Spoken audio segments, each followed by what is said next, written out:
Quando a PEC da transição foi aprovada de forma célere no Senado, a expectativa do novo governo era de que o mesmo ocorresse na Câmara dos Deputados.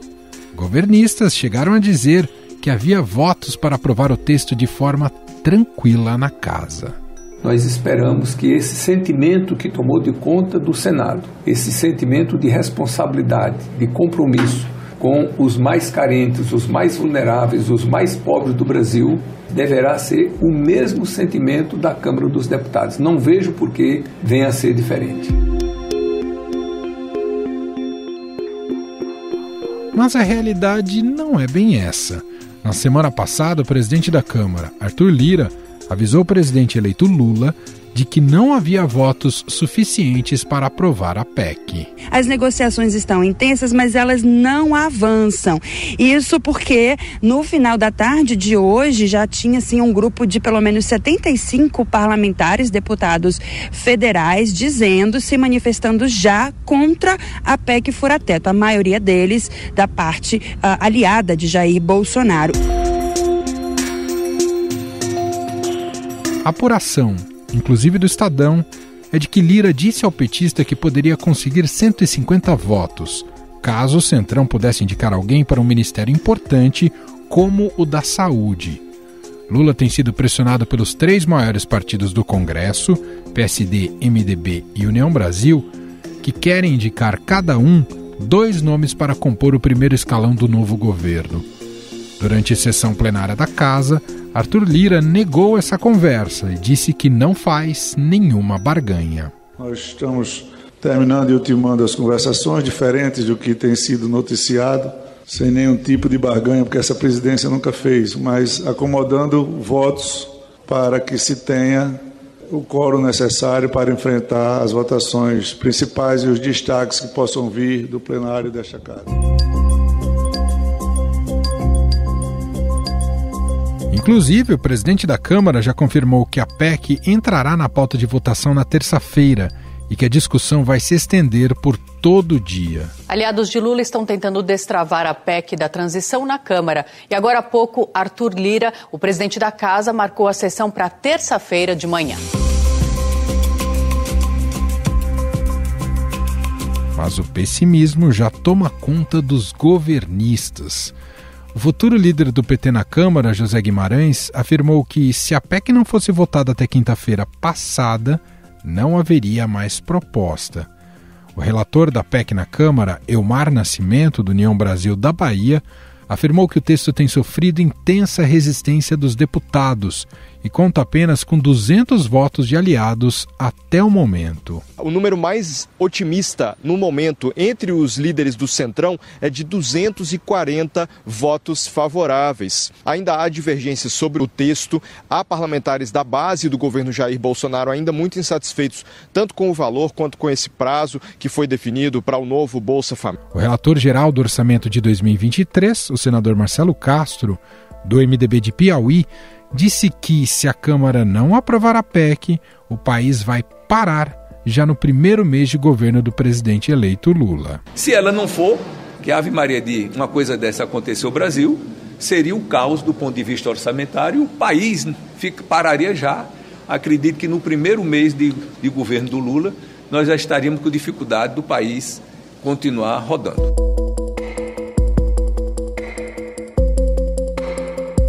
O senador disse ainda ter esperança de que a Câmara carimbe o texto dos senadores sem mudanças, mas que não tem segurança de que isso vá ocorrer. Se houver alterações, a PEC voltará ao Senado para nova análise e só será promulgada quando houver consenso entre as casas. Mas o que acontece se a PEC da transição não avançar na Câmara dos Deputados? Em 20 segundos, vamos falar sobre o plano B do novo governo e conversar sobre os bastidores dessa negociação com a colunista do Estadão em Brasília, Vera Rosa.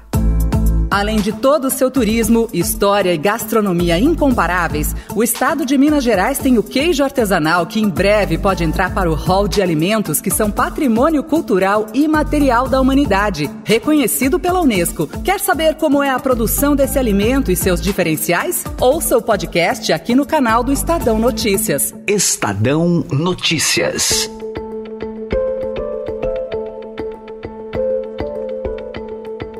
Caso a PEC da transição não seja aprovada, Lula precisaria editar uma medida provisória em janeiro para garantir o pagamento de R$ 600 a famílias de baixa renda e de R$ 150 a mães com crianças de até 6 anos.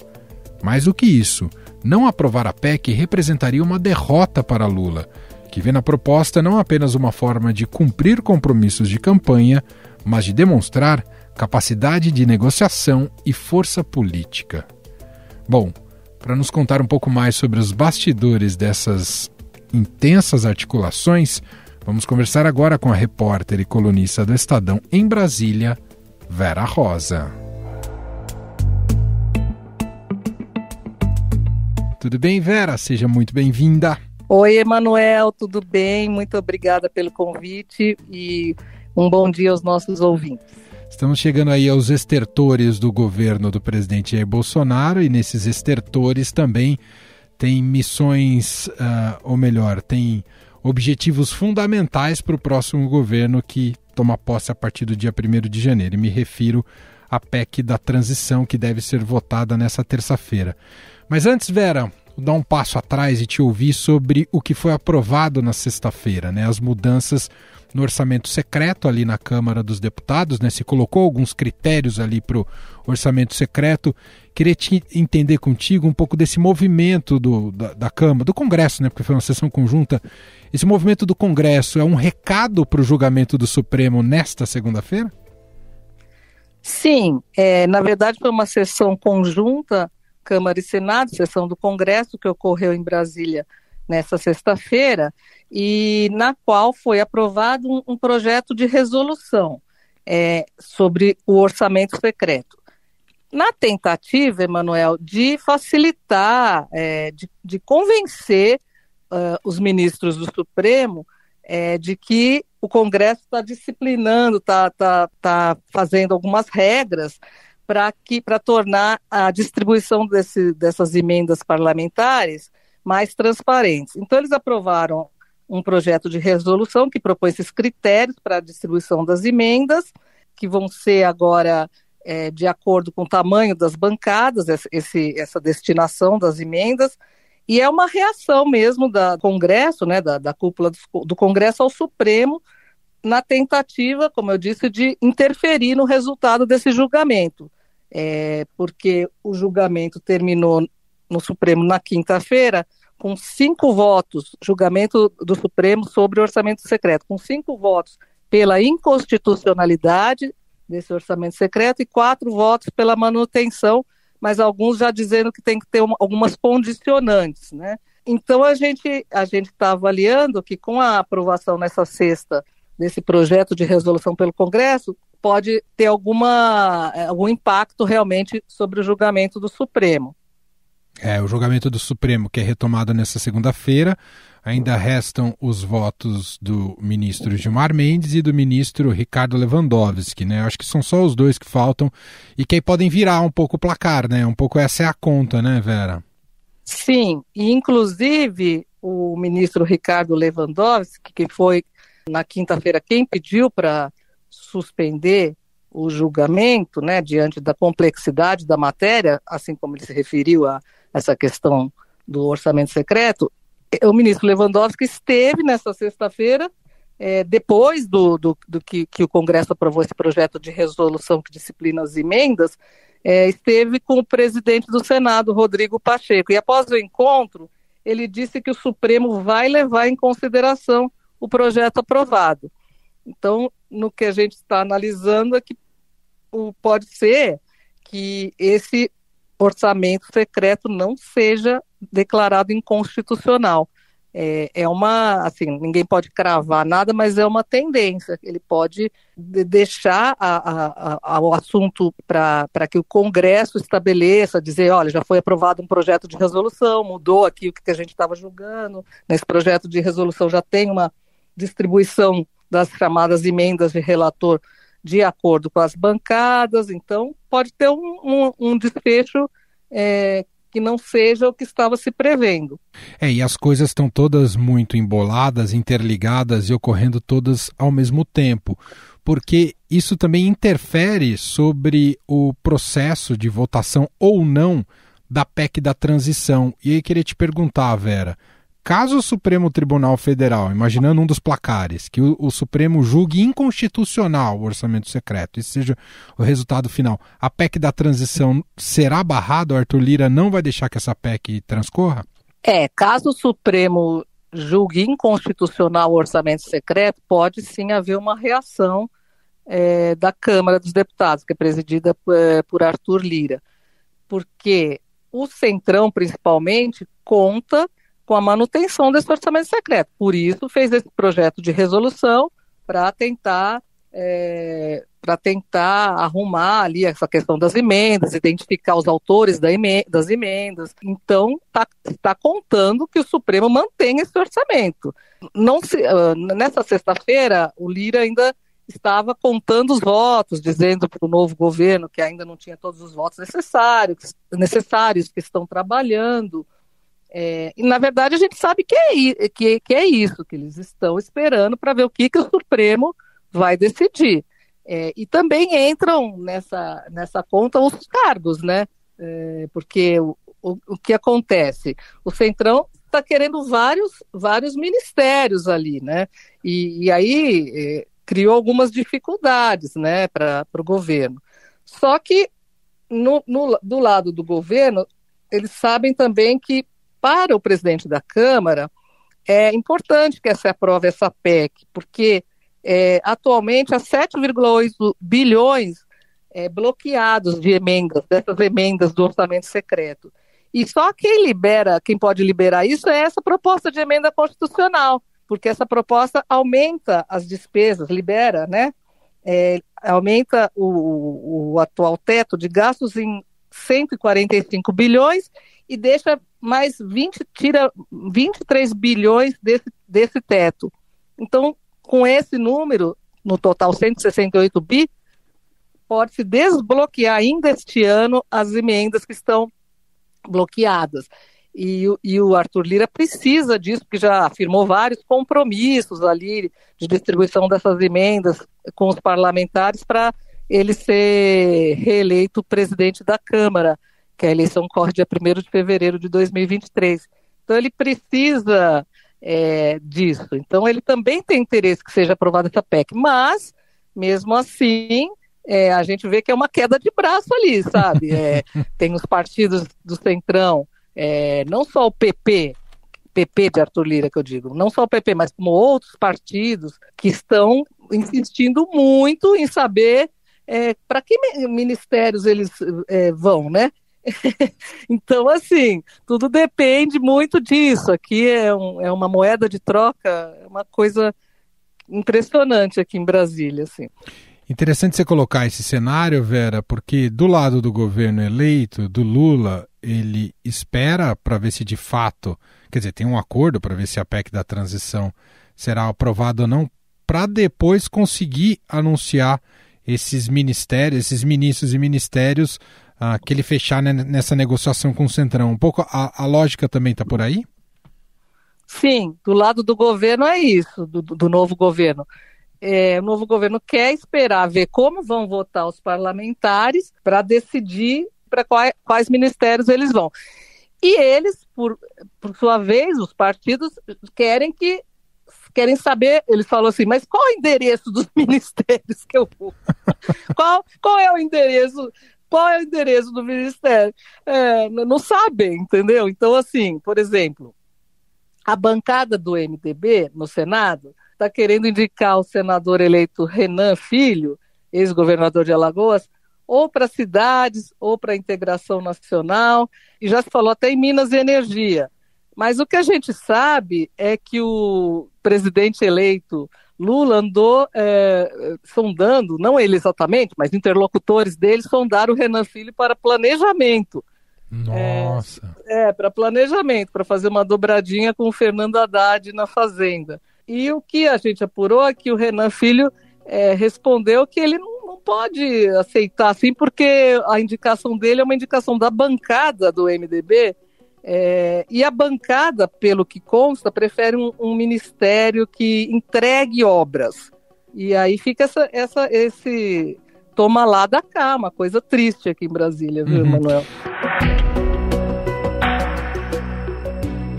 E tem outro ministério que eu sei que é muito disputado, mas nesse caso eu não sei se o Lula abre mão, não sei se você tem alguma apuração sobre isso, Vera, mas em relação ao Ministério da Saúde, que eu sei que o Centrão também gostaria de ter esse ministério, não é? Sim, o que ocorre é que o PP de Arthur Lira considera esse ministério como uma espécie de feudo, assim, já passaram vários políticos do PP pelo comando da saúde. O que a nossa apuração é de que o Lira gostaria de que o Ministério da Saúde continuasse com o PP. Já foi inclusive o Ricardo Barros, o ministro, hoje líder do governo Bolsonaro na Câmara. Só que o presidente Lula não abre mão dessa indicação do Ministério da Saúde. E o nome que deve ser anunciado é o da Nízia Trindade, presidente da Fiocruz. E isso também deu um certo estresse aí nas negociações, até que chegaram à conclusão que era melhor aprovar esse projeto de resolução para tentar abrir o caminho para que o Supremo Tribunal Federal mantenha o orçamento, né, esse orçamento que é secreto, mas agora, segundo o que eles aprovaram, estou dizendo que agora tem mais transparência. O que é meio relativo também, viu, Emanuel? Porque assim, o que foi aprovado ainda deixa uma fatia grande do orçamento ali com o presidente da Câmara, com o presidente do Senado, com o presidente da Comissão Mista de Orçamento. Então, e também com os líderes das bancadas, sabe? Por exemplo, o presidente da Câmara e do Senado, eles têm cada um controle de 7,5% dos recursos desse orçamento que hoje é secreto, né? Por esse projeto aprovado. E para o ano que vem, essas emendas, chamadas emendas de relator, né? Que emenda de relator e orçamento secreto é a mesma coisa, tá? Só pra gente. Essas chamadas de emendas de relator para o ano que vem, elas estão reservadas num montante de 19,4 bi. Isso no orçamento da União, que ainda vai ser aprovado, o orçamento ainda vai ser aprovado nesta semana. Mas é esse o montante reservado. Quer dizer, se o presidente da Câmara tem 7,5% desse total, é muito dinheiro, né? Do Senado também mais 7,5%.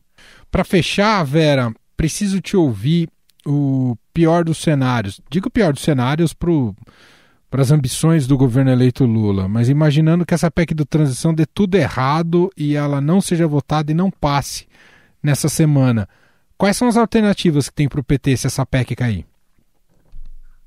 Sim, tem uma alternativa que é de novo governo editar logo no início do ano uma medida provisória para permitir ampliação dos gastos para pagamento desses programas, né? Também tem uma coisa, na verdade, o dinheiro que tem atualmente reservado aí para o Auxílio Brasil, que vai se chamar Bolsa Família, na verdade ele dura mais um pouco, não é que ele acaba em janeiro, né? Ele dura mais algum tempo, só que o governo não pode contar com isso, porque dura mais 4, 5 meses só. Então teria, se não tiver essa PEC da transição, que aumenta, permite ao novo governo a possibilidade de aumentar os gastos para pagar o programa e o aumento do salário mínimo, se não conseguir isso, ele vai ter que editar uma medida provisória criando um crédito extraordinário. Mas a gente acha que não vai chegar nessa situação. Estava se falando isso aqui quando estava tudo enrolado nessa questão com o presidente da Câmara ali uma falta de acordo em relação ao que vai ser os cargos ali, aí havia ameaças ali e gente do PT dizendo que a gente não vai aceitar essa chantagem, não podemos ficar refém, então se não aprovar a PEC da transição vai ter essa medida provisória.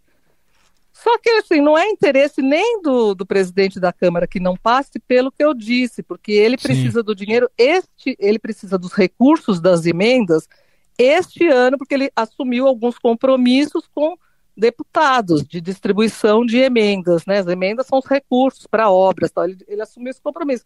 Se essa PEC não passar, esses 7,8 bi, ele não vai ter, porque estão bloqueados, entendeu? Porque a medida provisória é para o ano que vem, para janeiro do ano que vem.